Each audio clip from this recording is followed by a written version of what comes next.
जय हिंद, जय भारत, जय उत्तराखंड। नमस्कार, मैं अजय नौटियाल भारतीय लाइव में आप सबका स्वागत करता हूं। राजधानी देहरादून में पिछले 2 हफ्ते में करीब 16 डेंगू के मरीज मिले हैं, जिसने कहीं ना कहीं स्वास्थ्य महकमे की टेंशन बढ़ा दी है। हमारे साथ बात करने के लिए हैं मुख्य चिकित्सा अधिकारी सीएमओ डॉक्टर मनोज कुमार शर्मा जी, और सीधा इन्हीं से जान लेते हैं कि डेंगू को लेकर अब विभाग क्या तैयारियां कर रहा है, क्योंकि देखा जाता है कि पिछले साल अप्रैल के महीने में डेंगू के केसेस नहीं थे, लेकिन इस बार डेंगू ने कुछ जल्दी ही दस्तक दे दी है। सर, सबसे पहले तो स्वागत है आपका। जी धन्यवाद बहुत आपका। और जहाँ तक हम डेंगू की अगर बात करते हैं तो पिछले साल अप्रैल में केसेस रिपोर्ट नहीं किए गए थे, तो अनएक्सपेक्टेडली जो है ये केसेस जो हैं अप्रैल में आ रहे हैं डेंगू के। और ये जो 16 केस जो रिपोर्ट हुए हैं, दो हमारे जो बड़े प्राइवेट हॉस्पिटल हैं जिसमें ग्राफिकर है और महंत इंद्रेस हॉस्पिटल, वहाँ से वो केसेस रिपोर्ट हुए हैं। तो जैसे ही हमें इसकी जानकारी मिली कि यहाँ पे केसेस आ रहे हैं, तो 10 केसेस हैं वो तो हमारे देहरादून जनपद के में ही निवास, कहीं ना कहीं बाहर से वो यहाँ आकर के भर्ती हुए थे। तो वो बाहर के लोग हैं, जो 6 लोग हैं, और 10 लोग हमारे जनपद देहरादून के उसमें लोग हैं। तो कुछ लोग इसमें से अभी भी भर्ती हैं, अधिकतर लोग जो हैं डिस्चार्ज हो चुके हैं, कोई भी क्रिटिकल उसमें नहीं है। दूसरा ये भी देखने को आया कि जो भी अस्पताल में लोग भर्ती आए, वो मुख्यतः वो किसी अन्य समस्या को लेकर के आए। डेंगू की जो सिम्टम होते हैं उनकी समस्या, उस समस्या को लेकर के सिर्फ 2 या 3 मरीज ही आए। अधिकतर जो मरीज आए किसी और समस्या की वजह से वहाँ पर आए। और जब उनका टेस्ट वहाँ किया गया, क्योंकि डेंगू का टेस्ट भी प्राइवेट हॉस्पिटल ये सब लोग टेस्ट करते हैं, तो फीवर भी उन लोगों को कुछ को रहा। तो जब वो डेंगू टेस्ट किया गया तो उसमें वो लोग पॉजिटिव आए। साथ साथ उनको दूसरी अन्य समस्याएं भी थी। सभी लोग, कुछ लोग डिस्चार्ज हो गए हैं, जो एडमिट हैं वो भी लोग ठीक हैं, किसी को कोई सीरियस मैटर नहीं है इस समय। और अ, हमारे द्वारा जो इसमें जो निरोधात्मक जो कार्रवाई होती है, कंटेनमेंट जो एक्सरसाइज होती है, वो सभी संबंधित क्षेत्र में कल हमारे द्वारा इसमें की जाएगी। आज आंकड़े जुटा लिए गए हैं, सभी संबंधित को निर्देशित भी कर दिया गया। कल जो निरोधात्मक जो कार्रवाई है इस संबंध में की जाएंगी। जैसे नगर निगम नगर पालिका के माध्यम से जो जिस क्षेत्र में पड़ता है वहाँ पे फॉगिंग की कार्रवाई, स्प्रे की कार्रवाई होना, आशाओं के द्वारा, और हमारी जो टीम बनेगी आईटीएसपी की टीम, उनके द्वारा जो एक्टिव सर्वेलेंस है, जिसमें कि हम जिस घर में केस है उस घर के आसपास के 50 घरों में लार्वा की पहचान करते हैं। किसी घर में लार्वा तो नहीं है, कहीं पानी तो इकट्ठा नहीं है बर्तन में या किसी चीज़ में जहाँ लार्वा पैदा हो सकते हैं, उसकी भी हम देखते हैं। और अगर कहीं लार्वा पाया जाता है तो फिर उससे संबंधित जो कार्रवाई, जो स्प्रे वगैरह की कार्रवाई है, वो भी हम करते हैं। या ये भी देखते हैं कि उसके आसपास के क्षेत्र में कोई अन्य कोई मरीज सिम्टोमेटिक तो नहीं है। कोई सिम्टोमेटिक पाया जाता है तो उसका जो है हम फिर उसका आगे डेंगू के लिए जांच भी कराएंगे। वो फर्दर जो भी गाइडलाइन है उसके हिसाब से उनको उपचार जो है उपलब्ध कराया जाएगा। सर, कहा जा रहा था कि जो स्वास्थ्य विभाग है वो कहीं ना कहीं आंकड़ों को छुपा रहा है, तो ये सब बातें क्यों, इन बातों को बल क्यों मिला? देखिए थोड़ा सा मैं मानता हूँ कि अनएक्सपेक्टेड था इस उसमें आना। हालांकि मैं डेली में पूछता था कि भाई कोई डेंगू केस रिपोर्ट तो नहीं हुआ है। कुछ जो प्राइवेट हॉस्पिटल द्वारा जो रिपोर्ट की गई डेंगू केस की, वो पोर्टल पे ना करके मेल के माध्यम से की गई। तो बीच में कुछ अवकाश भी था कुछ दिनों में, जिसकी वजह से हो सकता है कि मेल मिस हुई हो स्टाफ से। उसके लिए डेफिनेटली मुझे अफसोस है कि इस तरह की चीज़ें नहीं होनी चाहिए थी। तो लेकिन जैसे ही मेरे संज्ञान में ये सब चीज़ें आई हैं, तुरंत मेरे द्वारा उसमें कार्रवाई की जा रही है। सर, 16 जो मरीज मिले, आपने कहा कि 10 देहरादून के हैं और 6 बाहर के हैं, तो इनकी 10 जो मरीज देहरादून के आप बता रहे हैं, क्या इनकी कोई ट्रैवल हिस्ट्री रही इस बीच? नहीं, जो 10 जो केस थे उनकी कोई ट्रैवल हिस्ट्री नहीं है, वो यहीं पर रह रहे हैं। जो 6 अन्य केस हैं उनकी ट्रैवल हिस्ट्री है, वो मतलब कहीं ना कहीं बाहर से आकर के यहाँ पे एडमिट हुए आए हैं। सर, जो टेस्ट आपने किए हैं, आपने ये भी जानने की कोशिश की है कि जिस मोहल्ले में डेंगू हो रहा है या जहाँ पेशेंट मिले हैं, उसके आसपास कहीं और इस तरह के पेशेंट्स या औरों में कोई इस तरह के लक्षण तो नहीं? देखिए वही मैंने बताया, ये कार्रवाई कल जो एक्टिव सर्वेलेंस होता है उसमें जो टीम हमारी जो आशाएं जो जाएंगी, जो संबंधित क्षेत्र की जो टीमें जाएंगी, उनके द्वारा कार्रवाई की जाएगी। सर, इस बार डेंगू को जल्दी आ गया, उसके क्या रीजंस क्या लग रहे हैं? क्योंकि अप्रैल में अमूमन देखा जाता है कि डेंगू के केसेस नहीं आ रहे थे। पिछले साल से तो हम देख रहे हैं कि पिछले साल भी डेंगू के केसेस नहीं थे। इस बार ही अप्रैल में ही, जहाँ जी इतनी गर्मी पड़ रही है, वहाँ साथ साथ डेंगू भी, तो ये तो एक डबल चैलेंज हो गया आपके लिए। जी। देखिए हो सकता है, देखिए मौसम में थोड़ा सा परिवर्तन है। पिछली बार की सापेक्ष इस बार लू वगैरह इतनी नहीं चल रही है। सुबह शाम आप देखते हैं थोड़ा ठंडा हो रहा है, बीच में थोड़ा बारिश भी हुई थी। तो ये कुछ कारण हो सकते हैं कि जिसकी वजह से शायद डेंगू जो है वो जल्दी केसेस आने शुरू हो गए। सर प्लेटलेट से बहुत बड़ा चैलेंज होता है जुटाना, मरीज के जो रिश्तेदार हैं उनके लिए व्यवस्था करना। ऐसे में जो बैंक्स हैं, जो प्लेटलेट की व्यवस्था है, या डेंगू को लेकर जो स्वास्थ्य विभाग क्या तैयारी कर रहा है, क्या तैयारी की है इस चैलेंज को लेकर? देखिए, अभी तक हमारी जो डिपार्टमेंटल मीटिंग है वो हम पहले पूर्व में कर चुके हैं। जो हमारे जो लॉजिस्टिक हमारे उसको चाहिए होते हैं उसके संबंध में मैं निर्देश अपने जो डीएमओ हैं उनको भी दे चुका हूँ, जो हमारे नोडल हैं आईडीएसपी के उनको भी दे चुके हैं कि वो अपना ये देख लें कि क्या हमारे पास इस समय संसाधन है और किन संसाधनों की हमें आवश्यकता है, ताकि हम समय से उसकी डिमांड कर सकें, वो चीज़ें हमारी वो पूरी हो सकें। इसके अलावा आज भी हमारी मंथली रिव्यू मीटिंग थी सभी एमओएसी के साथ में, उसमें भी डिसीजन दिए गए हैं। और संबंधित जो हमारे जो नगर निगम के जो स्वास्थ्य अधिकारी होते हैं उनको भी निर्देशित हम पहले निर्देशित कर चुके हैं इस संबंध में। लेकिन क्योंकि जैसे मैंने पहले बताया कि इतनी जल्दी हमें उम्मीद नहीं थी कि डेंगू केसेस आएंगे, तो हमने आगे प्लानिंग की थी जल्दी की, जो हम प्राइवेट डॉक्टर उनके साथ मीटिंग करेंगे, जो ब्लड बैंक है उनके साथ करेंगे, जो पैथोलॉजी लैब उनके साथ भी हम मीटिंग करेंगे।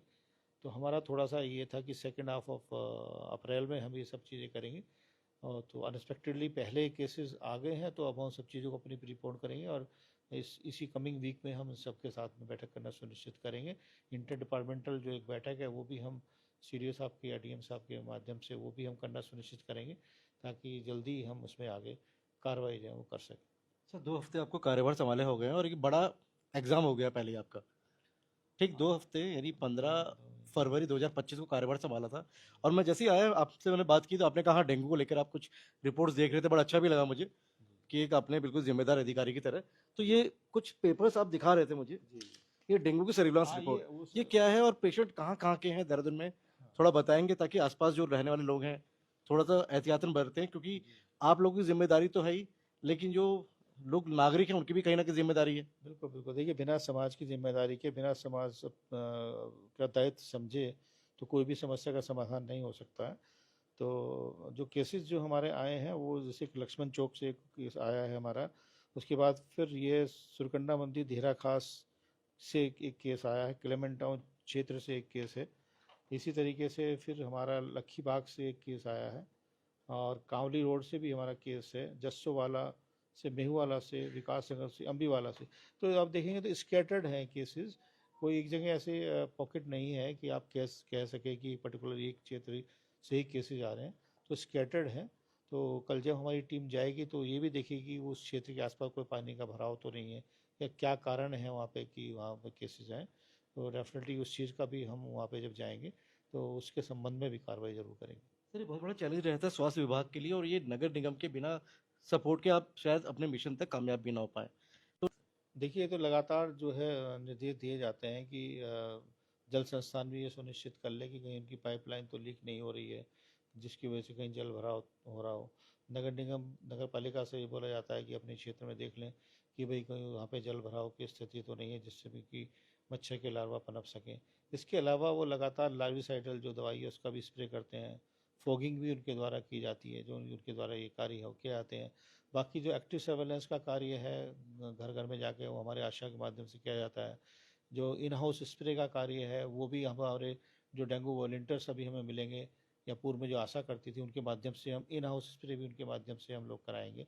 तो ये सब कार्रवाई जो है वो नगर निगम और हमारी टीम दोनों मिलकर के ही करेगी। और घर और घर के अंदर का हम जिम्मेदारी लेंगे, और घर के बाहर की जिम्मेदारी डेफिनेटली नगर निगम और नगर पालिका को लेनी होगी। मरीजों के इलाज की जिम्मेदारी भी हमारी होगी। तो ये सामूहिक जिम्मेदारी। और जो डिपार्टमेंट है, जैसे एजुकेशन डिपार्टमेंट की बात करें तो अवेयरनेस लोगों में करना, बच्चों में स्कूल के माध्यम से अवेयरनेस करना, ये उनकी इसमें रेस्पॉन्सिबिलिटी रहेगी। जो हमारे पंचायती राज विभाग हैं उनका भी गाँव में वो देख लें जहाँ ग्राम पंचायतें हैं कि भाई वहाँ सफाई व्यवस्था कैसी है, पानी तो इकट्ठा नहीं है, या उनके माध्यम से कहीं पर निरोधात्मक कार्रवाई होनी है तो उनको उनका भी इन्वॉल्वमेंट उसमें बहुत ज़रूरी है। तो ऐसे ही अगर हम अगर बात करें तो जो अन्य जो विभाग है आंगनवाड़ी की हम बात करें तो आंगनवाड़ी का भी जो है अवेयरनेस में, और कई बार हम उनकी भी मदद लेते हैं सर्वेलेंस में, तो उनका भी इसमें एक बहुत बड़ा रोल रहेगा। तो सभी के सामूहिक प्रयास से हम इस पर अंकुश लगा पाने में सफल हो पाएंगे। सर बहुत एक अहम सवाल ले रहा हूँ आपसे मैं, सरकारी अस्पतालों में जब मरीज आते हैं डेंगू कंफर्म हो जाता है कि डेंगू है कि नहीं, ये तो पता चलेगा नहीं, लेकिन डॉक्टर जब डेंगू का टेस्ट लिखते हैं तो डेंगू का टेस्ट बहुत महंगा होता है और बाहर कराने के लिए कह दिया जाता है, तो लोग ज़्यादातर फिर जाते नहीं हैं, ये सरकारी अस्पताल को चक्कर नहीं काटते हैं। शायद ये रीज़न भी रहे हो कि ग्राफिक एरिया से केस आए, महंत इंद्रिशा है, वो सरकारी हॉस्पिटल की तरफ नहीं गए। तो ये डेंगू का जो टेस्ट है सर, इसको लेकर एक बात हमेशा चलती है कि कोई रेट फिक्स किए जाए, मनमाने रेट हो जाते हैं, ये आपने भी अनुभव किए होंगे, इसको लेकर सर क्या है?